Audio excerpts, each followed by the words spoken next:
If you rise up against a son, he will run to his father and say, Father, there is an adversary. And the father says, all right, go behind me and let me show this man how responsible I am.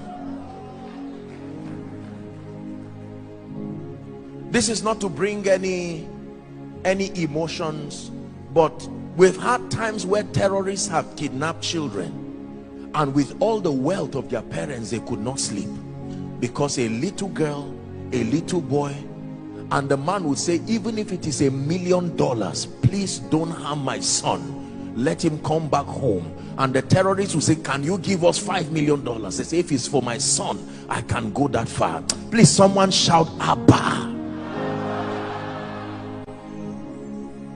Why does it look like you are fatherless? Why does it look like there is no defender in your life? Why does it look like you are struggling to make God aware that you are here?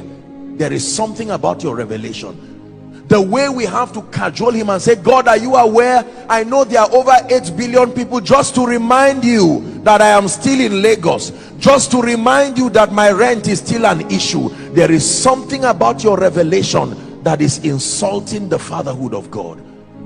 The consciousness of his fatherhood will give you rest. How are the bills coming? I know, because I am not an orphan.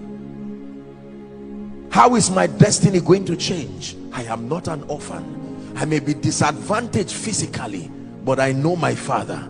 Allow him come and you will see what he can do.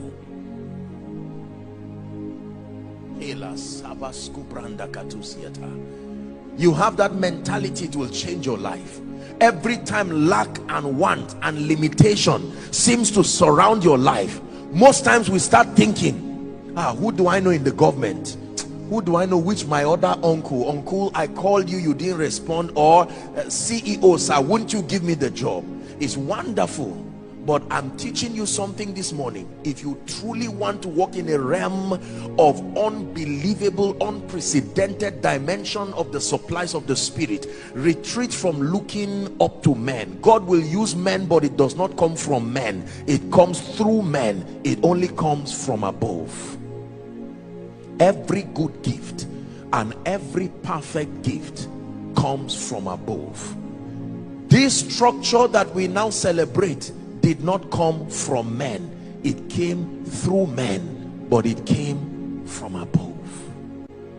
So when you see a son adorned with honor and glory, don't ask him where he got it from. Focus on the father that gave him. Are we together? It's an insult to a father to see the child and say, where did you buy these shoes? Young boy, of course you should know he could not afford it. When you dress your children, it's not a reflection of their personal wealth. It's a reflection of your responsibility as a father. Are you getting this revelation now? I want to drum this in this first service as we pray.